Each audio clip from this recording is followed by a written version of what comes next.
So this is my reading nook. It's my favorite place in the room and it's quite cold and dingy, to be honest. But I do a lot of things here. I read, I sketch, I think, and I go off on this whole journey of overthinking, which never does me any good. But it got me thinking, and I realized that I started this YouTube channel to sit down and talk about the things I love, right? I wanted to talk about books, about art, about life, about a lot of other things, and all I did was keep posting stupid vlogs. And now that that's done, I'm like, okay, I need to do something else with it. So I decided to sit down and use this long weekend to actually talk about something that I like. And the weather's perfect, it's raining outside. I got myself a cup of hot tea, but I actually haven't thought this video through, so it might come off as unsolicited ramblings, which it is, and that's fine, because I'm actually going to talk about something quite controversial today, and that is abandoning books. I know, it's quite controversial, but I don't want to be random about it. Let me just set some context, right? So in December 2018, like any normal group of friends, my friends and I sat down and we decided to make a book club with the three of us, with only the three of us in it, right? We were super excited about it. We made this Goodreads account for it, for our book club, and we made a WhatsApp group and an Instagram page and whatnot, with only three of us following it. And it was very exciting because we spent a lot of time making a list for all the books that we'd read in 2019. From what I can remember, there were books like The Bell Jar, Milkman, and The House of the Spirits, some really good books in there. And also Fugitive Pieces by Anne Michaels, which was something that I suggested, and that was because I'd come across some really good reviews about this book. I had also heard someone talk about this book and they were very, very fascinated about it.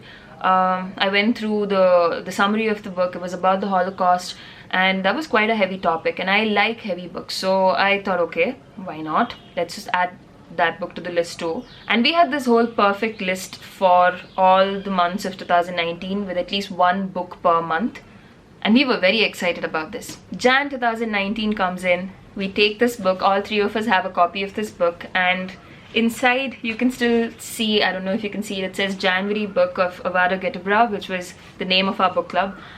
And we get reading it, and 1 week into Jan we sort of regroup, we check up on each other, and we decide to discuss the book, because that was the whole plan of the book club. We were going to read and discuss along the way and when the book ends. A week into it, when we finally decided to just talk about how much we'd read, I thought it was only me, but turns out all of us absolutely disliked this book, and I think it had something to do with the writing style of this book. But it was so strange because there were such good reviews online about it, right? It was so critically acclaimed, it had so many awards, and I was like, okay, maybe I am the issue, maybe I don't know how to read this book. And maybe that's true, I don't know, but I just didn't find myself enjoying this book at all. But we decided not to let go of this book because we were just 1 week in. It was the first book of the book club, and we didn't want to actually just abandon the book, so we went ahead with it, right?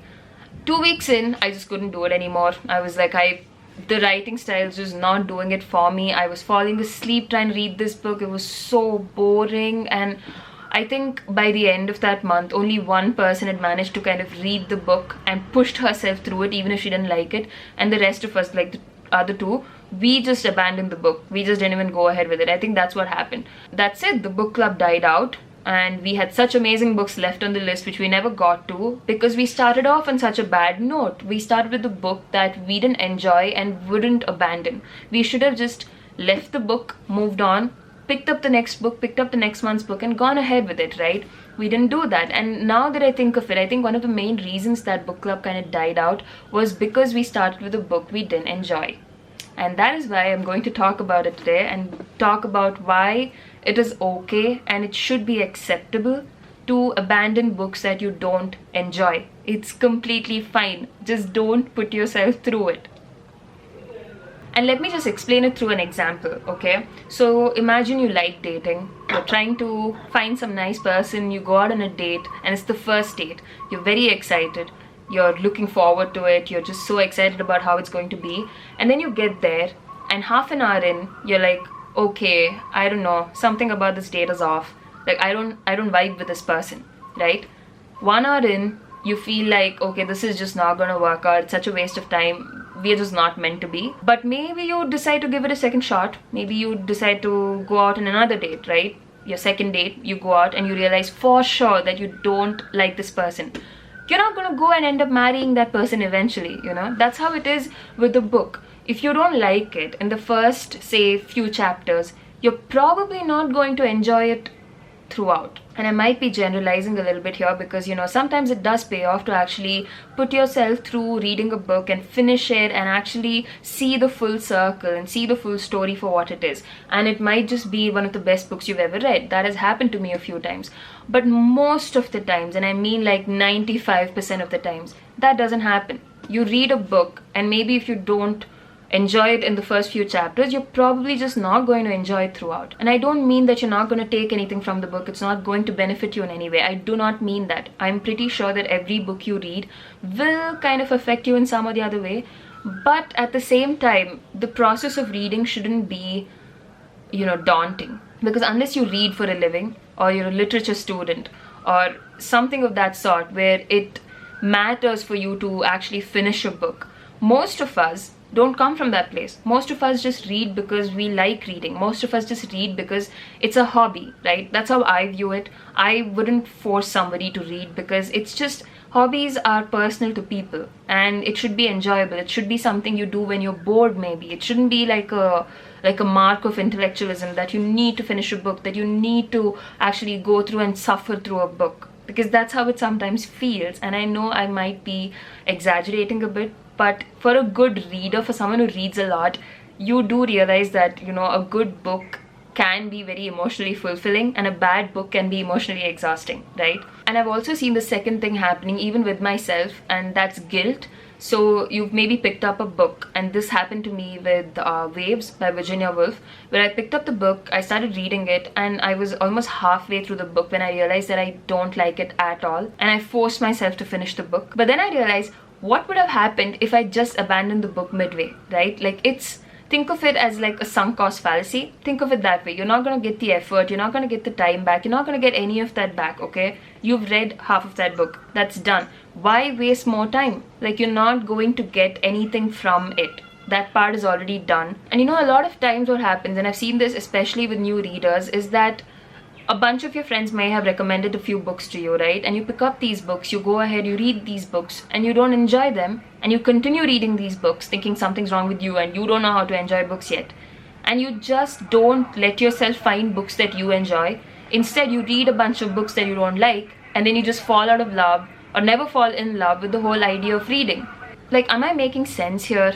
Do you see what I'm talking about? If you continue reading books that you don't enjoy, you're going to spend more time reading books that you just don't enjoy. You know what I mean? Like, do you see the journey? Do you see what I'm talking about? And life's too short to sit down and force yourself to read books just because someone else likes it, right? Or force yourself to read something because it's got good reviews.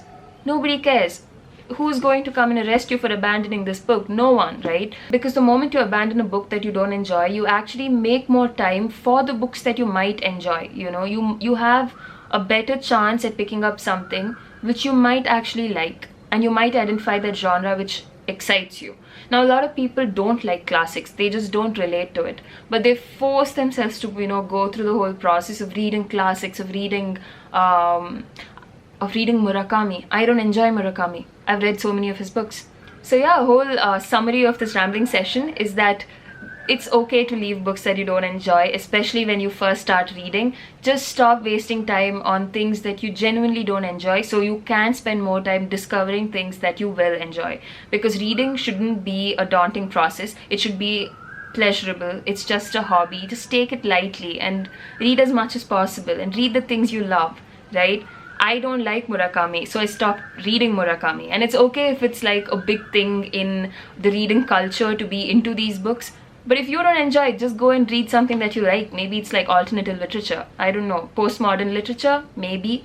Classics? Maybe. Just don't read things you don't like. And I think if you know this key insight as to it's okay to not complete your book, it's okay to not read, I think it will help you on the whole to do better in your reading journey. So yeah, that's the wrap up. I will see you in the next video, where maybe there's another session of unsolicited ramblings. Maybe that's what I should call this. But I will see you soon.